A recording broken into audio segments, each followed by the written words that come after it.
ದೇಸಿ ಅಡುಗೆ ಮನೆ ಚಾನೆಲ್ಗೆ ತಮ್ಮೆಲ್ಲರಿಗೂ ಸ್ವಾಗತ.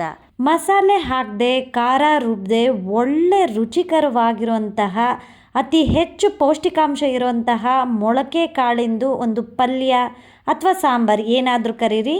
ಆ ರೆಸಿಪಿನ ಇವತ್ತು ತೋರಿಸ್ತಾ ಇದ್ದೀನಿ. ಎಲ್ಲೂ ಸ್ಕಿಪ್ ಮಾಡದೆ ಕಂಪ್ಲೀಟಾಗಿ ನೋಡಿ. ಹೊಸದಾಗಿ ನೋಡ್ತಾ ಇರೋರು ದಯವಿಟ್ಟು ನನ್ನ ಚಾನಲ್ನ ಸಬ್ಸ್ಕ್ರೈಬ್ ಮಾಡ್ಕೊಳ್ಳೋದನ್ನು ಮರಿಬೇಡಿ. ಮುಂದೆ ಒಳ್ಳೊಳ್ಳೆ ರೆಸಿಪೀಸ್ನ ನಿಮ್ಮೊಂದಿಗೆ ಶೇರ್ ಮಾಡ್ತೀನಿ. ನೀವು ನೋಡ್ತಾ ಇರ್ಬೋದು 3 ಥರದ್ದು ಕಾಳನ್ನ ನಾನು ಮೊಳಕೆ ಕಟ್ಟಿದ್ದೀನಿ. ಇಲ್ಲಿ ಹಿಂದಿನ ದಿನ ಬೆಳಗ್ಗೆ ನಾನು ಕ್ಲೀನಾಗಿ ಕಾಳುಗಳನ್ನು ತೊಳೆದು ಅದನ್ನು ನೆನೆಸಿಟ್ಟಿದ್ದೆ. ರಾತ್ರಿ ಮಲಗೋಕ್ಕಿಂತ ಮುಂಚೆ ನೀರನ್ನೆಲ್ಲ ಸೋರಿಸ್ಬಿಟ್ಟು ಈ ರೀತಿ ಬಟ್ಟೆಗೆ ಕಟ್ಟಿ ಇಟ್ಟಿದ್ದೆ. ನೋಡ್ತಾ ಇರ್ಬೋದು ಎಷ್ಟು ಚೆನ್ನಾಗಿ ಮೊಳಕೆ ಬಂದಿದೆ ಅಂತ. ನಾನು ತೆಳು ಬಟ್ಟೆಯಲ್ಲಿ ಮೊಳಕೆ ಕಟ್ಟಿದ್ರಿಂದ ಬಟ್ಟೆಯಿಂದ ಹೊರಗೆ ಮೊಳಕೆ ಬಂದಿದೆ. ನೀವಾಗಲೇ ನೋಡಿದ್ದಾಗೆ ನಾನು ಮೊಳಕೆ ಕಟ್ಟೋಕೆ ಅಂತಲೇ ಸೆಪ್ರೇಟಾಗಿ ಬಟ್ಟೆ ಇಟ್ಟಿದ್ದೀನಿ. ಈ ರೀತಿ ತೆಳು ಬಟ್ಟೆಯಲ್ಲಿ ನೀವು ಮೊಳಕೆ ಕಟ್ಟೋದ್ರಿಂದ ತುಂಬ ಚೆನ್ನಾಗಿ ಮೊಳಕೆ ಬರುತ್ತೆ. ಹುರುಳಿ ಕಾಳನ್ನು ನೀವು ನೋಡ್ಬೋದು ಎಷ್ಟು ಚೆನ್ನಾಗಿ ಮೊಳಕೆ ಬಂದಿದೆ ಅಂತ. ಈ ಕಾಳುಗಳಲ್ಲಿ ಹೆಚ್ಚಿನಂತಹ ಪೌಷ್ಟಿಕಾಂಶಗಳಿರುತ್ತೆ. ಅದು ಮೊಳಕೆ ಕಟ್ಟಿದ್ರೆ ಇನ್ನೂ ಡಬಲ್ ಪೌಷ್ಟಿಕಾಂಶ ನಮ್ಮ ಬಾಡಿಗೆ ಸಿಗುತ್ತೆ. ಹಾಗಾಗಿ ಕಾಳುಗಳನ್ನು ಆದಷ್ಟು ಮೊಳಕೆ ಕಟ್ಟಿಬಿಟ್ಟು ನೀವು ಸೇವಿಸೋದ್ರಿಂದ ಆರೋಗ್ಯಕ್ಕೆ ತುಂಬಾ ಒಳ್ಳೆಯದು. ಈಗ ಕಡಲೆಕಾಳನ್ನು ನೀವು ನೋಡ್ತಾ ಇರ್ಬೋದು ಎಷ್ಟು ಈಕ್ವಲ್ ಆಗಿ ಪುಟ್ಟಿಗೆ ಮೊಳಕೆ ಬಂದಿದೆ ಅಂತ. ಒಂದೇ ಹೊತ್ತಿಗೆ ಈ ರೀತಿ ಮೊಳಕೆ ಬಂದಿದೆ. ಈಗ ನಾನು ಈ ರೆಸಿಪಿಗೆ ಬೇಕಾಗಿರೋ ಅಷ್ಟು ಕಾಳುಗಳನ್ನು ಎತ್ತಿಟ್ಕೊಂಡು ಉಳಿದಿದ್ದಂತಹ ಕಾಳುಗಳನ್ನು ಈ ರೀತಿ ಏರ್ಟೈಟ್ ಬಾಕ್ಸ್ಗೆ ಎತ್ತಿಟ್ಕೋತಾ ಇದ್ದೀನಿ. ನೀವು ಒಂದು ಸಾರಿ ಮೊಳಕೆ ಕಟ್ಕೊಂಡು ಇಟ್ಬಿಟ್ರೆ ಫ್ರಿಜ್ಜಲ್ಲಿ ಯಾವಾಗ ಬೇಕು ಆವಾಗ ನೀವು ಮಾಡ್ಕೊಂಡು ತಿನ್ಬೋದು. ಸಲಾಡ್ ಆಗಿರ್ಬೋದು, ಸಾಂಬಾರು ಆಗಿರ್ಬೋದು, ಪಲ್ಯ ರೀತಿಲಾಗಿರ್ಬೋದು.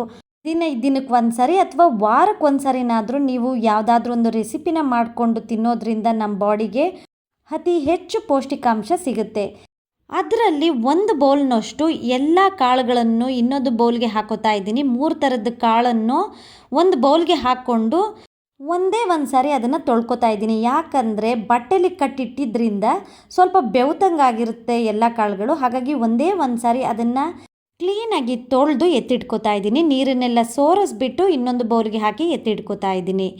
ಈಗ ಕುಕ್ಕರ್ಗೆ 4ರಿಂದ 5 ಟೇಬಲ್ ಸ್ಪೂನ್ನಷ್ಟು ಎಣ್ಣೆನ ಹಾಕೋತಾ ಇದ್ದೀನಿ. ಇದಕ್ಕೆ ನಾನು ಯಾವುದೇ ರೀತಿಯಾದಂಥ ಮಸಾಲೆಗಳನ್ನ ಹಾಕೋತಾ ಇಲ್ಲ. ಒಂದು ಈರುಳ್ಳಿನ ಸಣ್ಣದಾಗಿ ಹೆಚ್ಚಿಬಿಟ್ಟು ಹಾಕೋತಾ ಇದ್ದೀನಿ. ಈರುಳ್ಳಿ ಸ್ವಲ್ಪ ಮೆತ್ತಗಾಗೋವರೆಗೆ, ಸಾಫ್ಟ್ ಆಗೋವರೆಗೆ ಈ ರೀತಿ ಚೆನ್ನಾಗಿ ಬಾಡಿಸ್ಕೊಂಡು ನಂತರ ನಾನಿಲ್ಲಿ 3 ಟೊಮೊಟೊನ ಸಣ್ಣದಾಗಿ ಹೆಚ್ಚಿಬಿಟ್ಟು ಹಾಕೋತಾ ಇದ್ದೀನಿ.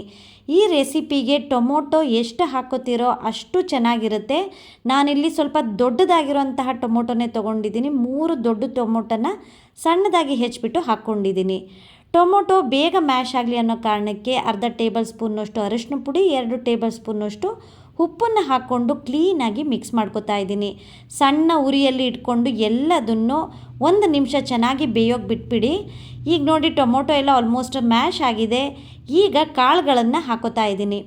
ಕಾಳುಗಳನ್ನು ಟೊಮೊಟೊ ಮತ್ತು ಈರುಳ್ಳಿ ಜೊತೆಗೆ ಹಾಕಿ ಒಂದು ಸರಿ ಚೆನ್ನಾಗಿ ಮಿಕ್ಸ್ ಮಾಡಿ ಟೊಮೊಟೊ ಜೊತೆ ಕಾಳನ್ನು ಕೂಡ ಬೇಯೋಕೆ ಬಿಟ್ಬಿಡಿ. ತುಂಬ ಚೆನ್ನಾಗಿರುತ್ತೆ. ನೀವು ಒಂದು ಸಾರಿ ಮೊಳಕೆ ಕಟ್ಟಿ ಇಟ್ಕೊಂಡ್ರೆ ಬೆಳಗ್ಗೆ ಎದ್ದ ತಕ್ಷಣ ಒಂದು ಸ್ಪೂನ್ನಾದರೂ ನೀವು ಎಲ್ಲ ರೀತಿ ಕಾಳುಗಳನ್ನು ಖಾಲಿ ಹೊಟ್ಟೆಗೆ ತಿಂದರೆ ತುಂಬಾ ಒಳ್ಳೆಯದು. ಈಗ ನೋಡಿ 1-2 ನಿಮಿಷ ಅದನ್ನು ಟೊಮೊಟೊ ಜೊತೆ ಬೇಯೋಕೆ ಬಿಟ್ಟಿದ್ದೆ. ಈಗ ಒಂದು ಸಾರಿ ಹಾಗೆ ಮಿಕ್ಸ್ ಮಾಡಿಕೊಂಡು ಈಗ ಅದಕ್ಕೆ 2.5 ಟೇಬಲ್ ಸ್ಪೂನ್ನಷ್ಟು ಸಾಂಬಾರು ಪುಡಿನ ಹಾಕ್ಕೊಂಡು ಅದನ್ನು ಕೂಡ ಚೆನ್ನಾಗಿ ಮಿಕ್ಸ್ ಮಾಡ್ತಾ ಇದ್ದೀನಿ. ಮಾಮೂಲಿ ನೀವು ತರಕಾರಿ ಸಾಂಬಾರಿಗೆಲ್ಲ ಬಳಸ್ತಿರಲ್ಲ ಅದೇ ಸಾಂಬಾರು ಪುಡಿನ ನಾನು ಹಾಕಿ ಮಿಕ್ಸ್ ಮಾಡ್ತಾ ಇದ್ದೀನಿ. ಈಗ ಅದನ್ನು 1 ನಿಮಿಷ ಹಾಗೆ ಬಿಟ್ಬಿಡಿ. ನೋಡಿ ಟೊಮೊಟೊದು ನೀರೆಲ್ಲ ಚೆನ್ನಾಗಿ ಸೀದಿದೆ. ಈಗ ಇದಕ್ಕೆ ಒಂದು ಅರ್ಧ ಬಾಟಲ್ನಷ್ಟು ನಾನು ನೀರನ್ನು ಹಾಕೋತಾ ಇದ್ದೀನಿ. ಕಾಳುಗಳೆಲ್ಲ ಚೆನ್ನಾಗಿ ಬೆಂದ ಮೇಲೆ ಸಾಂಬಾರು ಮತ್ತೆ ಗಟ್ಟಿಯಾಗುತ್ತೆ. ಹಾಗಾಗಿ ನಾನು ಮತ್ತೆ ಅರ್ಧ ಬಾಟಲ್ನಷ್ಟು ನೀರನ್ನು ಹಾಕ್ಕೊಂಡಿದ್ದೀನಿ. ನಾನು ಮುದ್ದೆ ಮತ್ತು ಅನ್ನದ ಜೊತೆಗೆ ಈ ಸಾಂಬಾರನ್ನ ಮಾಡ್ತಾ ಇರೋದ್ರಿಂದ ಸ್ವಲ್ಪ ತೆಳುವಾಗಿ ಮಾಡ್ಕೊಂಡಿದ್ದೀನಿ. ನೀವು ಚಪಾತಿ ರೊಟ್ಟಿಗೆಲ್ಲ ಸ್ವಲ್ಪ ಗಟ್ಟಿಗೆ ಮಾಡ್ಕೊಳ್ಳಿ, ಚೆನ್ನಾಗಿರುತ್ತೆ. ಈಗ ಇದಕ್ಕೆ ರುಚಿಗೆ ತಕ್ಕಷ್ಟು ಉಪ್ಪು ಮತ್ತು ಸ್ವಲ್ಪ ಕೊತ್ತಂಬರಿ ಸೊಪ್ಪು ಹಾಗೆ ಅರ್ಧ ಕಪ್ನಷ್ಟು ಕಾಯಿ ತುರಿನ ಹಾಕ್ಕೊಂಡು ಚೆನ್ನಾಗಿ ಮಿಕ್ಸ್ ಮಾಡ್ಕೊತಾ ಇದ್ದೀನಿ. ಉಪ್ಪನ್ನು ನೋಡ್ಕೊಳ್ಳಿ, ಬೇಕು ಅಂದರೆ ಇನ್ನೊಂದು ಸ್ವಲ್ಪ ಉಪ್ಪನ್ನು ಹಾಕಿ. ಈಗ ಇದಕ್ಕೆ ಒಂದೇ ಒಂದು ಸಣ್ಣ ಟೀ ಸ್ಪೂನ್ನಷ್ಟು ಗರಂ ಮಸಾಲನ ಮೇಲೆ ಉದುರಿಸ್ಬಿಟ್ಟು ಮುಚ್ಚಳ ಮುಚ್ಚಿ ಸಣ್ಣ ಉರಿ ಮಾಡಿಬಿಟ್ಟು ಒಂದೇ ಒಂದು ವಿಜಿಲ್ನ ಕೂಗಿಸ್ಕೊಂಡ್ರೆ ರುಚಿಕರವಾಗಿರುವಂತಹ ಮೊಳಕೆ ಕಾಳಿಂದು ಸಾಂಬಾರು ಅಥವಾ ಪಲ್ಯ ರೆಡಿ ಆಗುತ್ತೆ. ನೋಡಿ ಅಷ್ಟು ನೀರು ಹಾಕಿದ್ರು ಎಷ್ಟು ಗಟ್ಟಿಯಾಗಿದೆ ಈ ಸಾಂಬಾರು ಅಂತ. ಮುದ್ದೆ ಜೊತೆಗೂ ಸಖತ್ತಾಗಿರುತ್ತೆ, ಅನ್ನದ ಜೊತೆ, ಚಪಾತಿ ಜೊತೆ, ರೊಟ್ಟಿ ಜೊತೆ ಎಲ್ಲ ಅದ್ಭುತವಾಗಿರುತ್ತೆ. ನಿಮಗೆ ಗಟ್ಟಿ ಬೇಕು ಅಂದರೆ ನೀರನ್ನ ಸ್ವಲ್ಪ ಕಡಿಮೆ ಹಾಕಿಬಿಟ್ಟು ಸ್ವಲ್ಪ ಕುದಿಸ್ಕೊಳ್ಳಿ, ಚೆನ್ನಾಗಾಗತ್ತೆ. ಸಿಂಪಲ್ ಆಗಿ ಈ ಮೊಳಕೆ ಕಾಳಿನ ಸಾಂಬಾರು ಅಥವಾ ಪಲ್ಯ ನಿಮಗೆಲ್ಲರಿಗೂ ಇಷ್ಟ ಆಗಿದೆ ಅನ್ಕೋತೀನಿ. ಇಷ್ಟ ಆದರೆ ಸಬ್ಸ್ಕ್ರೈಬ್ ಮಾಡೋದನ್ನು ಮರಿಬೇಡಿ.